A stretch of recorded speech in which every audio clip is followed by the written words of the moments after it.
Hey guys, welcome back. Today I'm going to show you the best OBS settings for low-end PCs. I will cover as much settings as possible, so do stick to the end to see if it works for you. But first guys, if you want, you can go down on this video in the comment section and click on the first comment that I pinned. This will bring you to my Fiverr, and here you can get a YouTube logo and banner or a modern minimalist YouTube logo and banner for your YouTube channel. But now back to the video. So first of all, here I actually want to go to a shortcut that I have on my desktop right here. I'm going to right click and go to properties right here. Now here I want to go to advanced, and here you can click run as administrator. This can actually help a lot because it will actually really help the performance of OBS by allowing to actually run OBS every time as an administrator. So that's one thing I definitely advise you to do, since that actually might help a lot more than you might think. And so you can click that right here and click OK. What you then can also do is go to compatibility right here, this tab, and click run this program as an administrator. Same idea, just click it. It will run as an administrator every time you launch OBS, which will once again allow you to have a better performance overall. And a very underestimated but important thing you should keep in mind. And then just click it, apply, and then click OK. Now when we're in OBS itself right here, something that's actually quite obvious but also quite important is actually how to add a scene and how to add a source. I'm going to right click here on scene, you click add, and here basically you can just go here and just call this whatever you want, and all you have to do then is click OK. Now whenever you actually have a scene, it is those scenes, you can make actually multiple ones as you can imagine, that will have the sources inside of them. So obviously as you can see I only have one scene right here, but here we have, as you can see, the only source that I have right here in this scene, which is this display capture. So basically what I'm capturing right here is just my display. And so by adding a source you can right click, you do add, and as you can see you have multiple options here. As I said, I have display capture. You can also do one specific window, so you can do window capture, and you can also do a game capture right here, for example.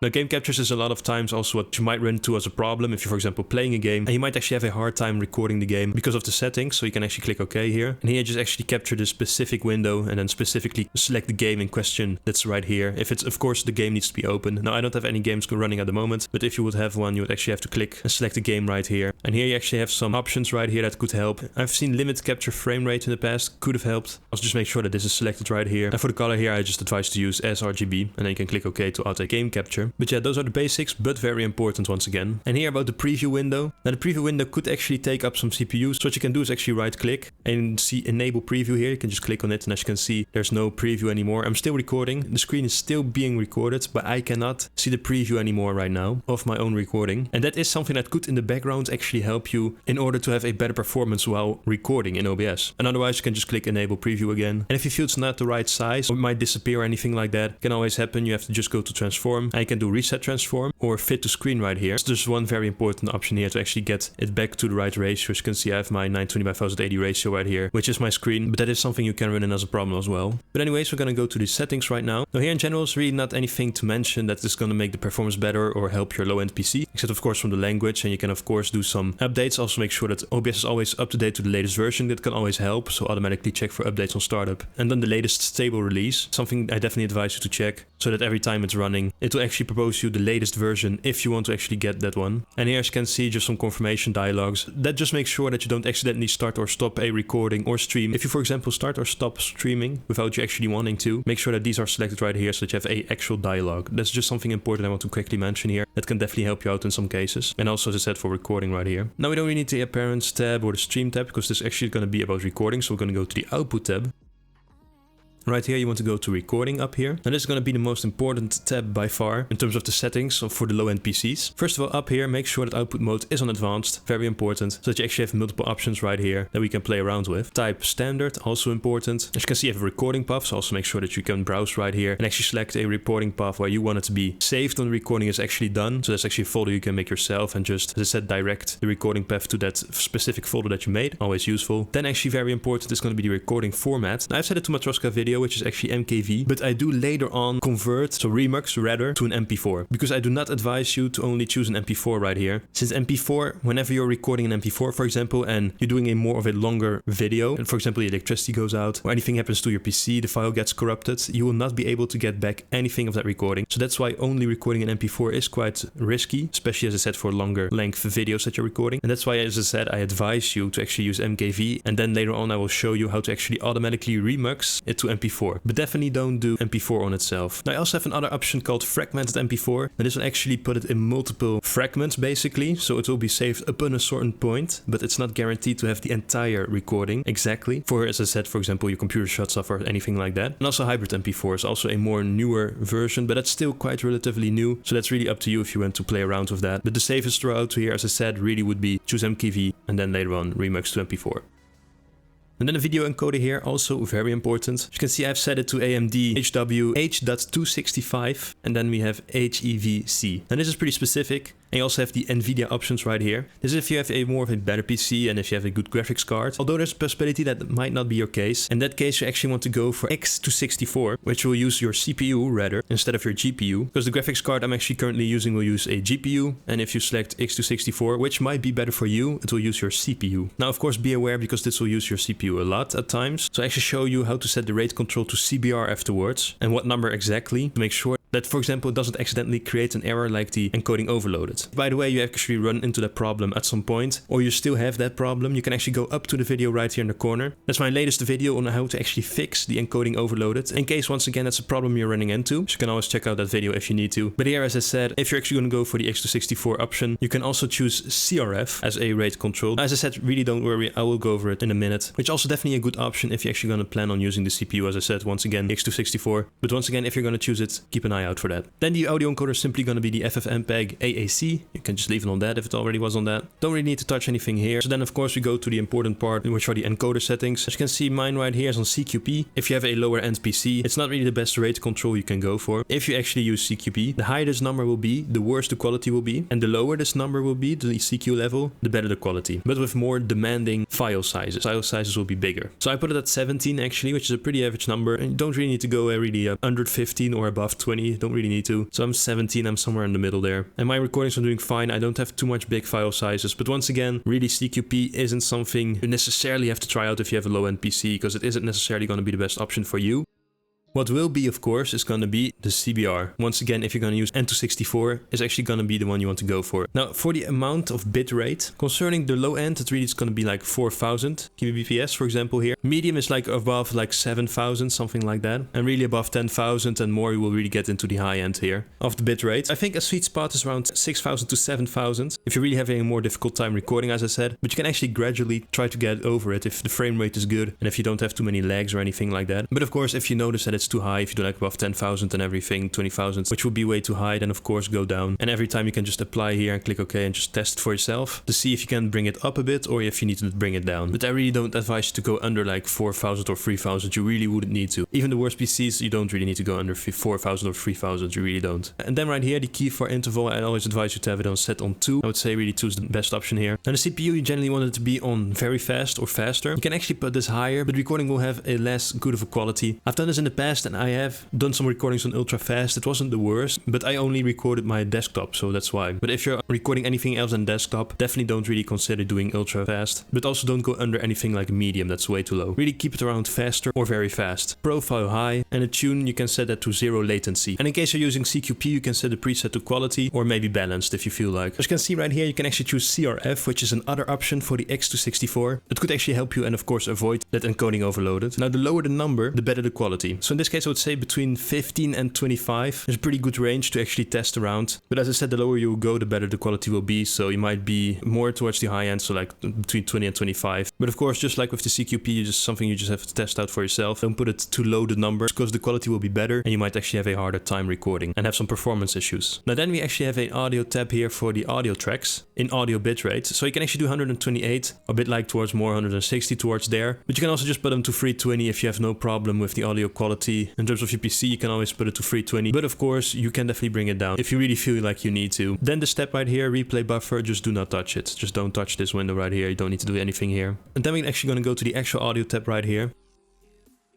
Make sure up here the sample rate 48 kHz always very important. Just make sure it's this one. Channels on stereo also very important. And now here you can actually use the inputs and the outputs. Now here I have actually my output, so it's going to be my speakers. Now as you can see, it's my output. My desktop audio is going to be my output. In this case my speakers. Now I actually have a headphone, so every sound will go to my headphone. And desktop audio will mean something like music, a Discord, anything on YouTube, any Windows sounds, basically anything that's really desktop audio related. And so I want to go all to my headphones, in this case the speakers. But of course you can actually use something like, for example, a software like Voice meter right here and select one of the voice meter outputs right here. Or if you also have a mixer or a sound card that you're using, make sure to select that one as well. And here the microphone, same, you can just select the microphone you're currently using, or you can select a software once again like voice meter, or actually also in this case a sound card or anything related to that if you want a different input than just your microphone. So that's also something you can keep in mind, and if that's actually something that's important to you. So now I'm going to go to the video tab. Now here it's very important. As you can see, for me it's 920 by 1080. I have the base canvas resolution and the output scaled resolution. Now the first base canvas resolution is your monitor resolution. So in my case, once again, it's 920 by 1080. That's just my monitor. That's 24-inch screen that I have, and the aspect ratio of 16 by 9. But that's basically my screen resolution. Now the output scaled resolution is going to be your output resolution. So basically what will be shown on OBS. So this can be lower or higher. Now in case you actually want to bring this down, if you feel like 920 by 1080 might be a bit too much, even though it's a standard resolution, you can always bring this down to, for example, 1280 by 720, which is also the same idea but of a lower resolution, of course. And so don't hesitate to also try something like that. It could definitely help, but as I said, only change the output scaled resolution right here, no matter if you want to bring that up or down, not the first base canvas resolution. Now here as you can see, I have some downscale filters. Now I don't personally require them, nor can I really change it, because I'm actually using my NVIDIA. But if you're using, for example, once again the X264, there's actually going to be multiple downscale filter options that you can actually test out for yourself. You just have to see which one works best. And this actually might affect recordings in a better way, or unfortunately in a worse way. So really it's up to you to actually test that with your PC in your case. Select them one by one if you need to, apply, click OK, try them out. That's really the best advice I can give you in this case, because I can't make that decision for you.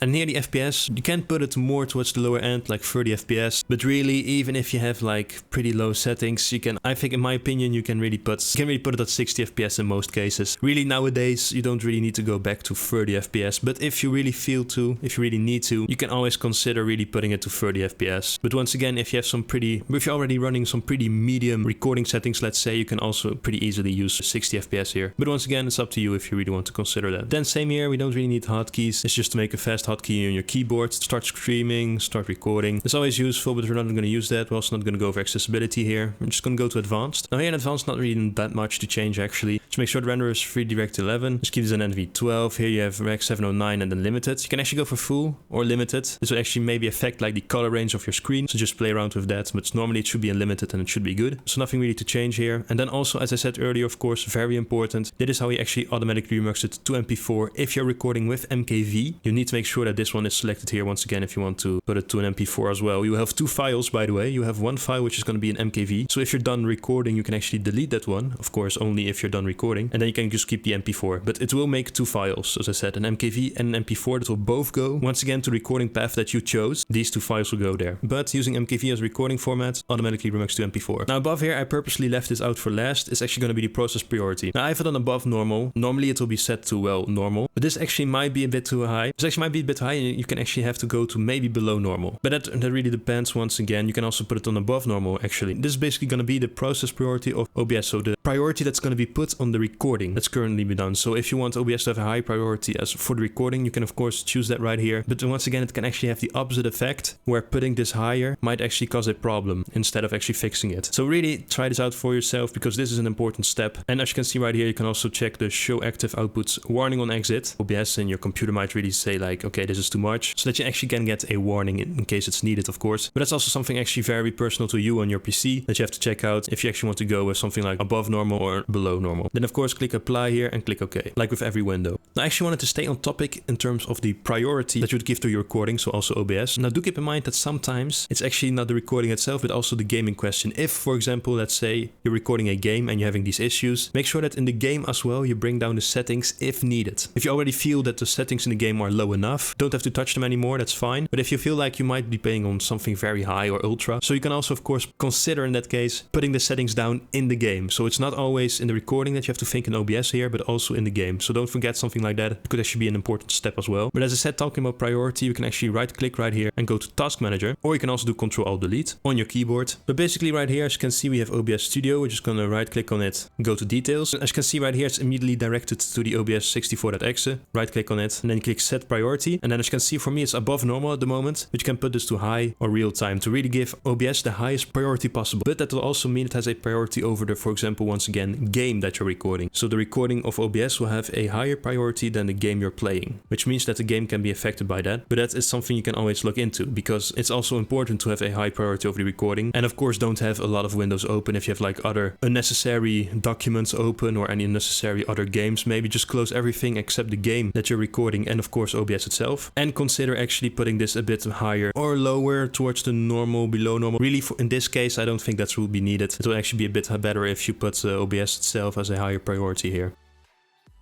And then also another detail that kind of has to do with that. So you can actually go to search here. Actually going to type graphics settings here. As you can see, I'm going to click on it. And here as you can see, we'll have a list. And that's very important if you want to actually add an app right here. We're going to do add desktop app. So make sure it's a desktop app. This, as you can see, will actually open your file explorer. So you have to search for the file yourself. Now in the case of OBS, you want to make sure you're in your local C. You want to go to program files. Click OBS Studio right here. Bin 64-bit. And then you select this one right here. OBS 64. You just double click on it or you do add. But make sure it's this one right here. If that's done, you can actually go down. As you can see, I have it right here, OBS Studio. And what you can do is then the little arrow. And as you can see, it will show you 3 things here. So the GPU preference, a selection for optimizations for windowed games, and you can actually reset the settings as well. Now, most important for sure is going to be right here. It's called the GPU preference, which is going to be this one right here. Now, I have 3 options. You will have probably 3 options as well, which is let Windows decide. I never really advise you to choose that. In my case, it's going to be power saving, which is going to be my AMD Radeon. Graphics, so my processor. And then as you can see, I have my graphics card here, obviously, which will be my NVIDIA GeForce RTX 4060 Ti. Now, because I have more of a high-end PC, I will definitely go for my GPU, so my graphics card in this case. So that's why it's selected on my NVIDIA graphics card. But you, for example, could go for something like power saving. Not in every case. You want to go in for high performance as well in a lot of cases, but there might be cases where you can actually select power saving, which once again will probably use your CPU more than anything else. In my case, it's my processor. But that is something, if you're, for example, going to use the X264, might actually help in your specific case. If you, for example, have a laptop as well, or any other low-end PC. So you can actually consider putting it at this one right here, or a high performance, but it might be something else written right here because these are my personal specs. So you probably have something else here, but it's really between power saving and high performance that you want to choose here. But in most cases, I would say it can still be high performance, but definitely don't forget to try out power saving. Now here, optimizations for windowed games. It's very optional. You can actually turn this off if you want. It's not really anything too crazy. And then you can close this.